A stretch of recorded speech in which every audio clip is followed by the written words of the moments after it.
All right, this is section 8-3, trigonometry. All right, so let's go ahead and review a little bit. So the Venn diagram to the right shows the relationship between similar and congruent figures, right? True or false?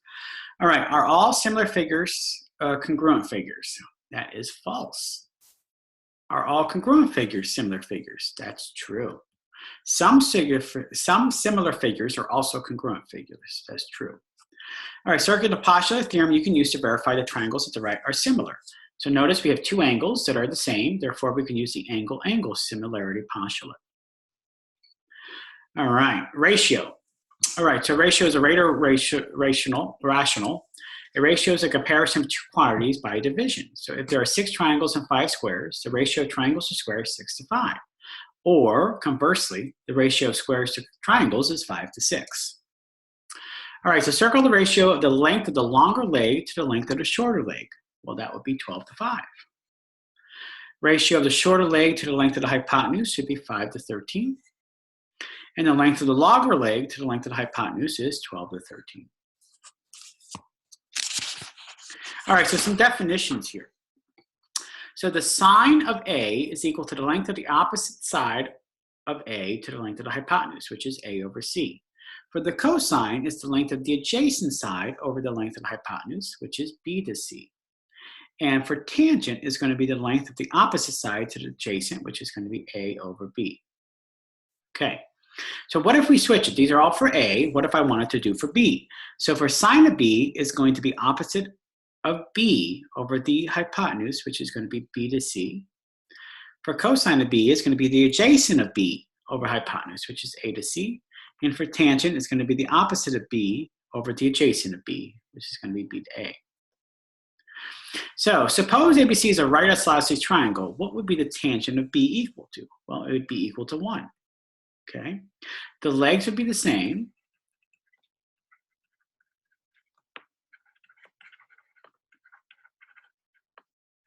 So B over A would equal 1 over 1, which equals 1. Okay. So what are the sine, cosine, and tangent ratios for angle G? So the first thing identify is what's your angle. This way you know what's opposite it and what's adjacent to it and what's the hypotenuse. So the leg opposite G is going to be 15. The hypotenuse is 17. The leg adjacent to G is 8. So then the sine of G is going to be 15 to 17. The cosine of G is going to be 8 to 17. And the tangent of G is 15 to 8. All right. So find the value of W to the nearest tenth. So here's one solution. So circle the trig ratio used to find W in 17. So here's W in 17. It's the opposite and the hypotenuse. So I would use the sine of 54 degrees. So the student wrote the cosine of 54 degrees equals W over 17 instead of the sine of 54 degrees equals W over 17. So solving, we would get this. The sine of 54 degrees equals W over 17. I would multiply both sides by 17. And then using your calculator, you would get 13.7532889 equals W. So W is approximately 13.8. Okay. So how do we use inverses? Okay. So how would I find the measure of angle Y? So notice in this figure, I'm given the opposite and I'm given the adjacent. So I know the side adjacent to Y and I know the side opposite to Y. So which trig ratio has those? Well, not sine and not cosine, so just the tangent. So if I know the sine, cosine, and tangent ratio of any angle, you can use the inverse to find the measure of the angle. So we set that up. The tangent of Y is equal to 100 over 41.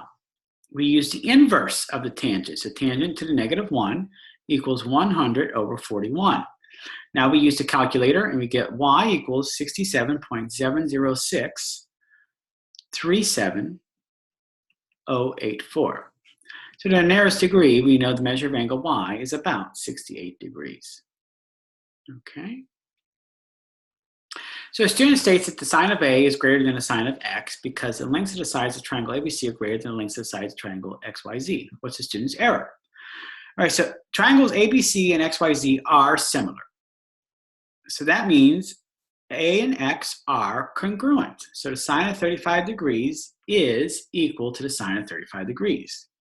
Okay, the student did not look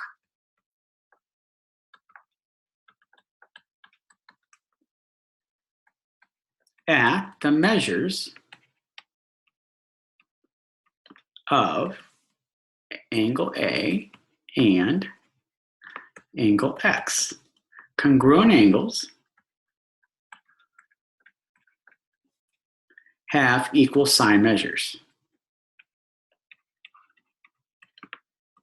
All right, sine ratios, I should say.